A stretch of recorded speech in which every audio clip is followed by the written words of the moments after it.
இன்றைக்கி வந்து சப்பாத்தி எப்படி பண்ணுறதுன்னு பார்க்கலாம். எல்லாருக்குமே தெரிஞ்சிருக்கும். ஆனால் என்றைக்கோ ஒரு நாள் பண்ணுறவங்களுக்கு சாப்பிட்டாவே வராது. டெய்லி பண்ணுறவங்களுக்கு சாப்பிட்டா வரும். அதுக்கு என்ன பண்ணுறதுன்னு இந்த வீடியோவில் காட்டுறேன். எவ்வளவு சாப்பிட்டா இருக்குன்னு பார்த்தீங்களா? இப்படி இருந்தால் 2 சாப்பிட்றவங்க 3 சாப்பிடுவாங்க.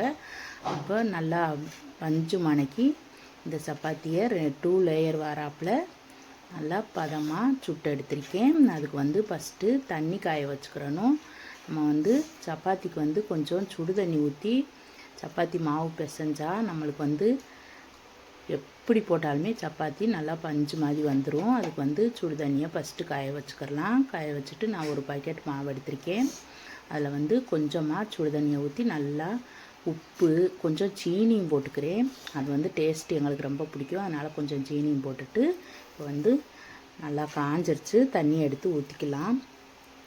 ஊற்றி எல்லா மாவுளையும் பர்றாப்பில் கிண்டி விட்டுட்டு அப்புறம் பத்தலைன்னா நம்ம பச்சை தண்ணியை ஊற்றி கிளறிக்கிறணும்.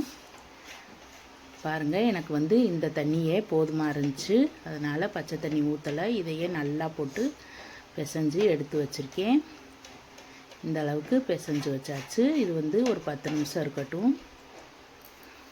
இப்போ வந்து நம்ம சப்பாத்தியை எப்பையும் தேய்க்கிற மாதிரியே தேய்ச்சி எடுத்து தோசை சட்டி நல்லா காஞ்சோடனே சிம்மில் வச்சுட்டு போட்டுக்கலாம். ஒரு பக்கம் லேசாக போட்டு வெந்தோடனேவும் இன்னொரு பக்கம் திருப்பி போட்டு பையாக அமர்த்தி எடுத்தால் பொசு பொசுன்னு வரும். பூரி மாதிரியே சப்பாத்தியுமே பொசுன்னு வரும். பாருங்கள், நல்லா சாஃப்டான சப்பாத்தி சூப்பராக தயாராகிடுச்சு.